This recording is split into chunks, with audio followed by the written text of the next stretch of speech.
Hi, this is Justin Colletti of SonicScoop. Thanks for joining me for this week's episode of the SonicScoop podcast. And today, I'm going to give you one of the best exercises, one of the best tools for training your ears, and not just training your ears, but for getting better at mastering and at mixing.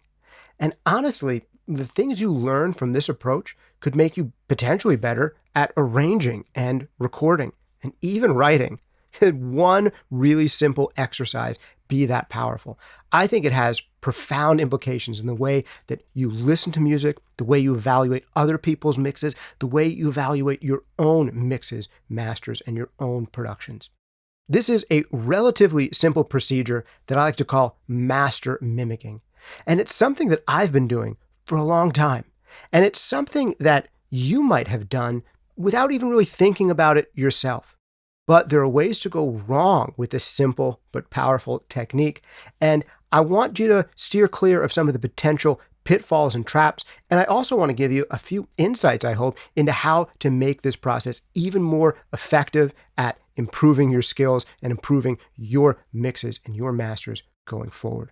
I'm going to talk about first through the lens of mastering, but then we'll talk about through the lens of mixing and a few other facets of music production as well. Let's get into it. What exactly is master mimicking? How do you go about it? What are some of the best practices here? And how can you use this exercise to enhance your work? I'm going to tell you all about it. The only thing we've got to do before I do is get through the briefest of shout outs to our sponsors. The most important sponsor is always being you.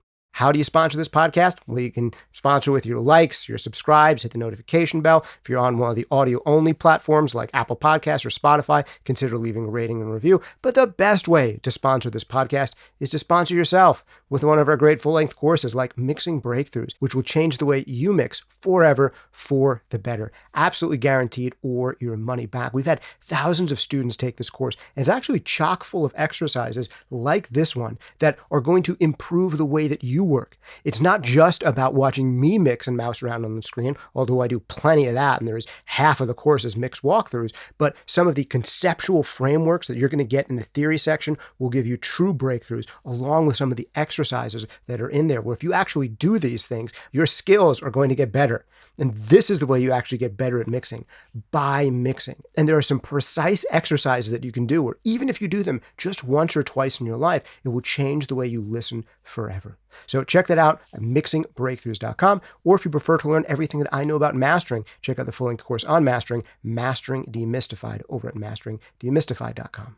Last couple of quick shout-outs. Soundtoys sponsoring this podcast from the beginning, making some of my favorite creative mixing effects in the known universe. Try out anything they make for free for 30 days over at soundtoys.com. Also, big shout-out and thanks to Antelope Audio for sponsoring this month. They make some killer interfaces, often DSP-powered, that'll give you extra juice for mixing or tracking with effects in real time with practically zero latency, and a great line of modeling mics as well. They've got some excellent bundles going. Check them out at antelopeaudio.com.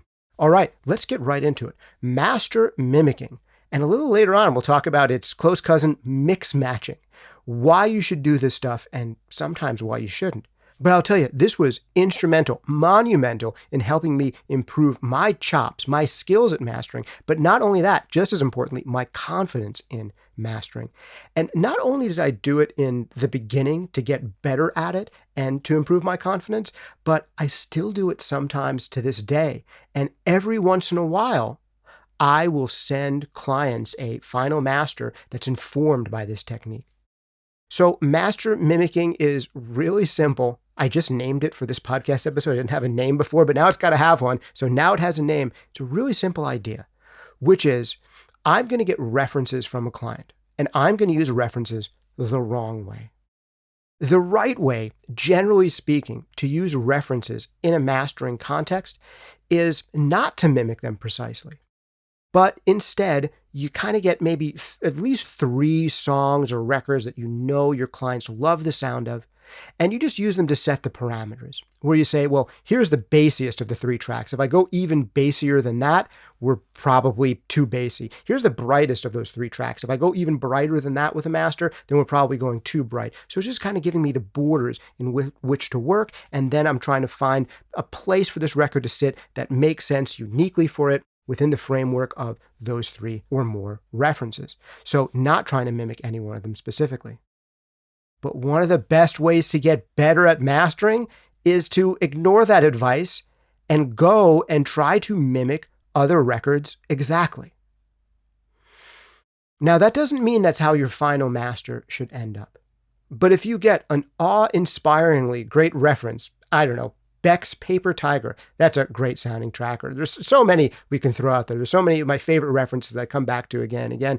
And you say to yourself, how could I, what would I have to do to make it feel like this song that I got from my client belongs on this specific record, one of their references? What exactly would I have to do to make it feel like it could be the next song coming up on this album? And it would fit seamlessly with this other totally different track that was recorded in a totally different way, mixed by a totally different person, mastered by a totally different engineer. Can I mimic its overall sonic profile so that when this track that I'm mastering now comes up, it just sounds like it's part of the same album? What would I have to do to make that happen? Now, if you're not mastering, there's some examples I'm going to give you in a mixing context in just a bit, and it's not going to be this exact same approach. It's going to be a subtle variation on this. So don't get too far ahead of yourself and start doing this on your own mixes. I think you might start driving yourself crazy if you try that. But in a mastering context, it's an absolutely great thing to be able to do. And every once in a while, when I'm working with a new client, and they'll send me references that sound dramatically different than their actual record sounds, I need to figure out, are these spiritual references for them where they like the music? Or are they sonic references where this is what they were aiming for? They were going for this level of low end. They were going for this amount of loudness or this much saturation or this much brightness, and they just didn't get there? Or is this just stuff that they like as music and they're not trying to emulate it? And one thing I'll do sometimes when their record sounds really far off from some of the references, I'll pick one and I'll say, okay, let me do an alternate version of this master where I make it sound like it belongs on the record with this other great commercially released track that they love the sound of, that was mastered by one of the best people on the planet, that was mixed by a great engineer. And let me just radically, potentially reshape the sound of their record so it fits that mold. Now, this is not the default thing that you should actually do in practice for most records. But every once in a while, I will apply this approach and I will send the client a few different options. And I might send them one option and say, hey, here's your record back sounding pretty close to your original mix. And I'm really respecting what you did. And I just tried to add a little bit of depth, a little bit of articulation, make sure the low end wasn't too far out of control. And here it is back pretty much the way you sent it with some enhancements. And I think you're going to find greater maybe depth, maybe greater width, maybe greater height, maybe greater front to back or greater impact. But also there's this alternate version. I noticed that a lot of your references sounded totally different than yours. Maybe it was in the rock style and there were these rock references they were listening to that were way mid-rangier than their record. This is something that happens sometimes. People will send me their mixes, their masters, and they have this impressive big bottom, big top, scooped smiley face EQ curve to their mix. And then I listen to their favorite records and it's like, they don't sound like that. They sound mid-rangey. And you were just afraid, not confident enough to push this thing a little more mid-rangey and soften the top a bit and make it sound more like a hard rock record instead of like a big amped up electronic approach put on top of a rock record. And sometimes clients will get back this radically altered version where I basically try to very closely match one of their favorite records, their record sound nothing like, and they'll go, wow, that's awesome. That's how we meant for it to sound. It feels so much better now. And in fact, things have changed. One of the things that we realized, say in the context of rock again, is that what you did made the guitars come out so much more. Well, we had the drums kind of being the biggest, loudest thing in the mix, but now they've kind of taken a little bit more of a back seat, and now the guitars are roaring loud, and it actually sounds more like our favorite records. And it can teach them, the end client, about how to think and how to listen when it comes to mixing, even if they don't go with that radical master mimicked version. But just you going through this exercise of trying to do master mimicking will teach you a lot, about how to get where you want to end up, because chances are this is not something that gets released. Chances are this is not something that even goes to the client. It's just for your own experimentation. So all of a sudden you're confident enough to turn the knob around backwards or upside down to make things sound good. And you're not worried about boosts and cuts looking too big or anything like that. You're just doing whatever it takes, no matter how stupid it looks and no matter how wrong it is, to get it to the right place. And doing this just as an exercise will give you the confidence to do that and find out just how hard you can push things. But it will also help you discover the kinds of things that cannot be fixed or cannot be changed and cannot be adjusted in mastering. And it'll also give you a sense for the ways in which that heavy-handed mastering can sometimes make things sound better and sometimes make things sound a lot worse. And it can also make you realize that sometimes the most important thing isn't how impressive the final master sounds, but how well you're following the emotional arc of the song. Sometimes it doesn't matter how close you sound to references. It matters whether or not you're getting emotional impact from the track. Now, again, the caveat here is that I recommend this first and foremost as an exercise to get better, where you're not showing this stuff to final clients. It's not stuff that gets released. It is really just an exercise that you do. But like I said, every once in a while, I will use this technique not only to learn about this particular production and how far I could push it and what I can change and what I can't, but every once in a while, this mimicked master will sound great and is exactly what the client wants, and that'll go to them. And every once in a while, of course, what I send to the client, the thing that sounds best is their master basically pretty much flat the way they sent it to me, and my job is to not ruin it. And one of the most important things about mastering is knowing when to do which. And one of the most important things about knowing when to do which is communicating with the client and hearing some of their favorite records and finding out what they sound like. Sometimes when I do this master mimicking approach and I send it to an end client because their record sounded pretty far off from their references, we'll both learn from that they actually do want their record to sound pretty far off from the references. This happened with a great mixer that I worked with recently, where him and the client sent me all these references that were way darker than his mixes.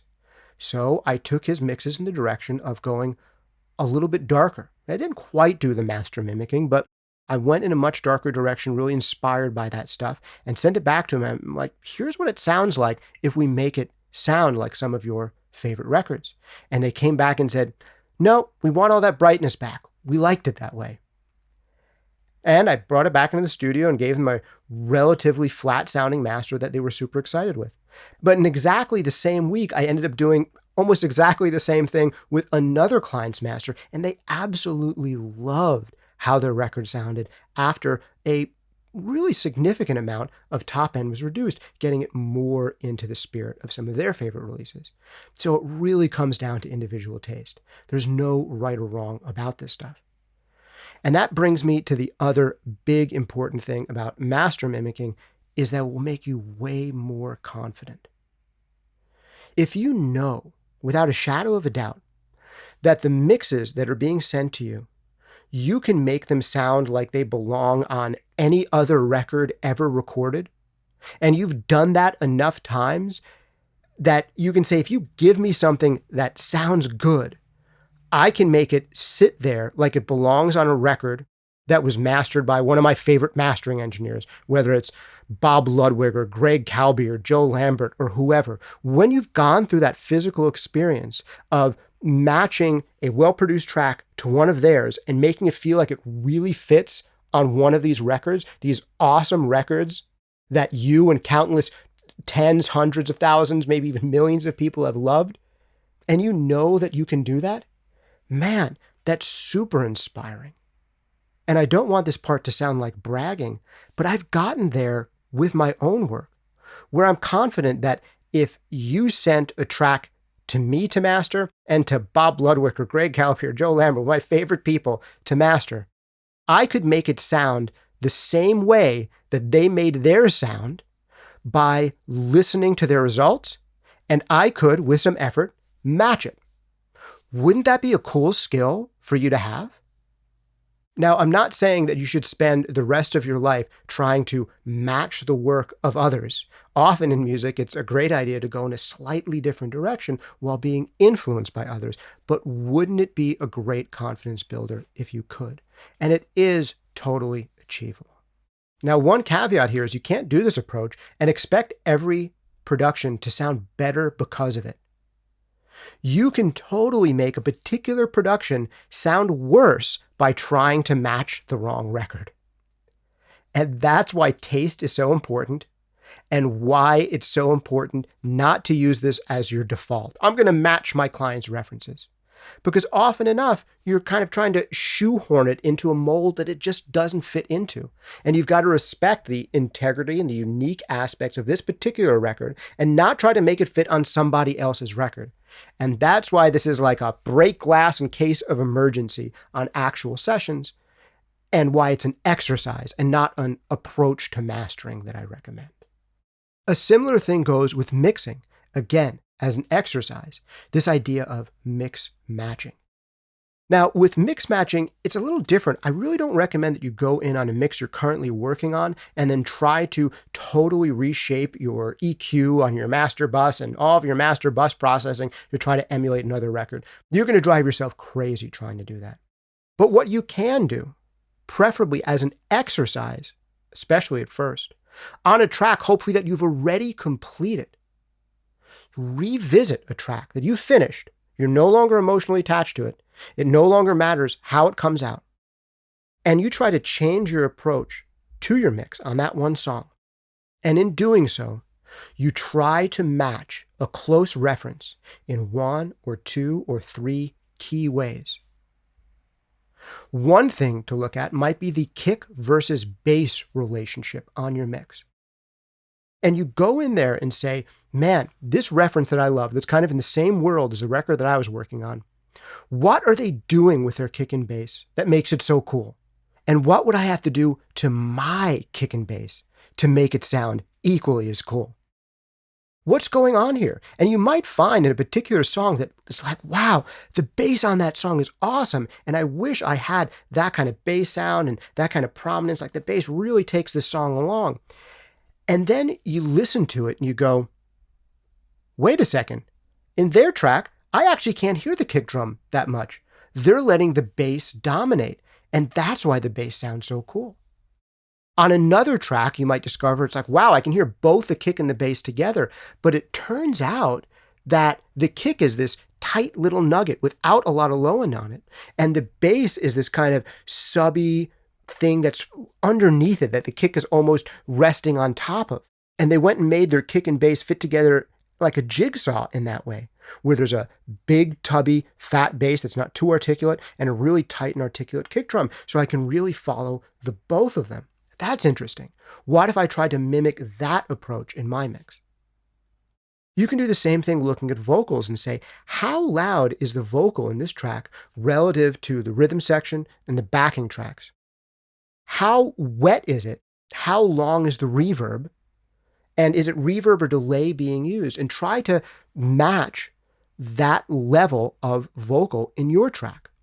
And what if I tried to make my vocal sit the exact same level in my mix as it does in theirs?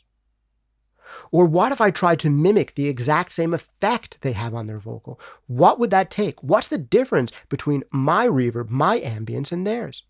And you might discover, wait a second, their reverb has a lot less top end on it.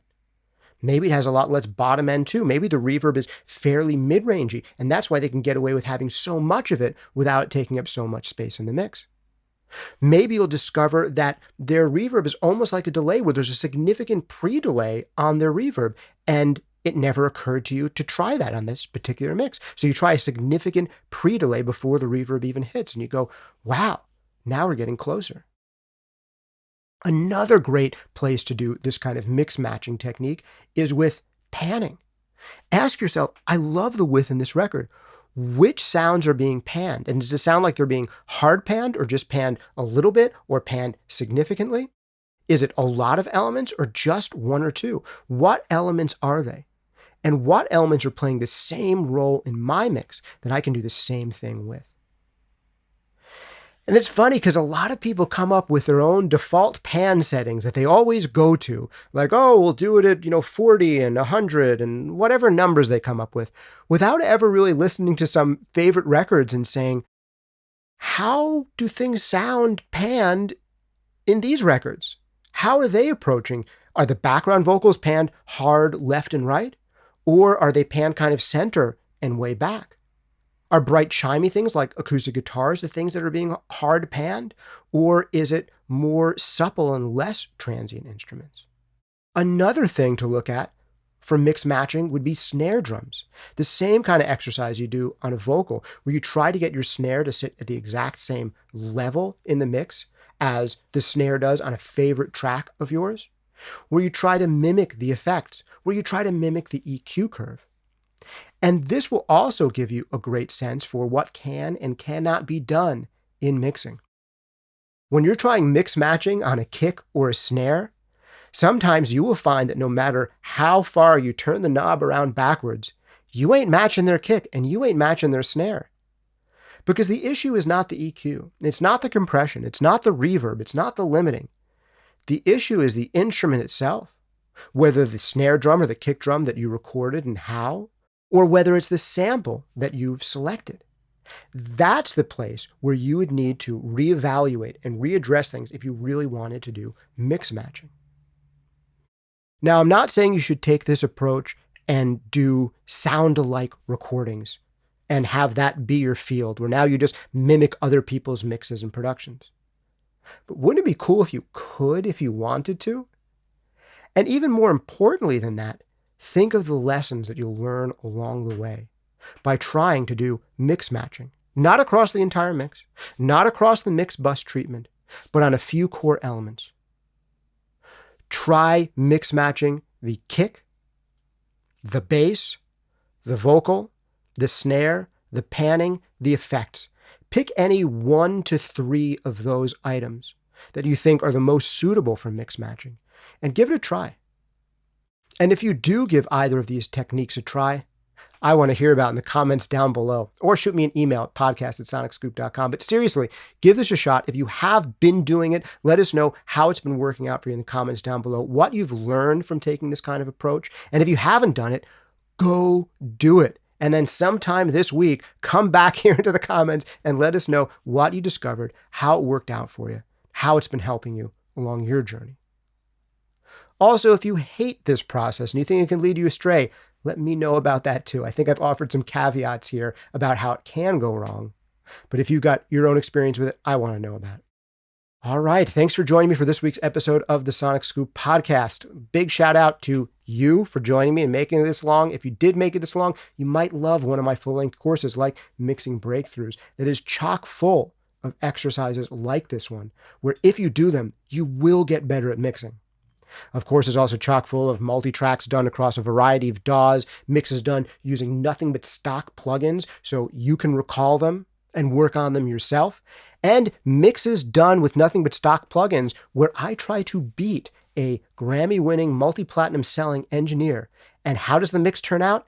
I think you're going to be surprised. Check it out at mixingbreakthroughs.com. It's got a 30-day money-back guarantee, and I know it's going to change the way that you mix forever for the better.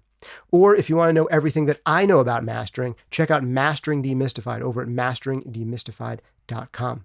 Quick shout out and thanks to our other sponsors. Once again, Sound Toys, making some of my favorite creative mixing effects in the known universe. Try out anything they make for free for 30 days over at soundtoys.com. Absolutely phenomenal effects. If you have not tried them out, you owe it to yourself to try them out. Or maybe don't, because if you try them out, you're going to want to buy them. They're that good. Practically any of the major mixers and producers who've done a MixCon presentation have used SoundToys plugins somewhere in their work because they're so much fun to use and they get such great results. Also, shout out and thanks to Antelope Audio, making stellar interfaces and modeling microphones and their whole line of Antelope effects. They've got DSP-powered interfaces from the small bus-powered Zen Go Synergy Core all the way up to their larger rack mounts for larger studios. Check them out and everything they make over at antelopeaudio.com. They've got some great deals out there right now on bundles of their interfaces, effects, and modeling mics. All right. Thanks again for joining me. This has been Justin Colletti of SonicScoop. See you next time.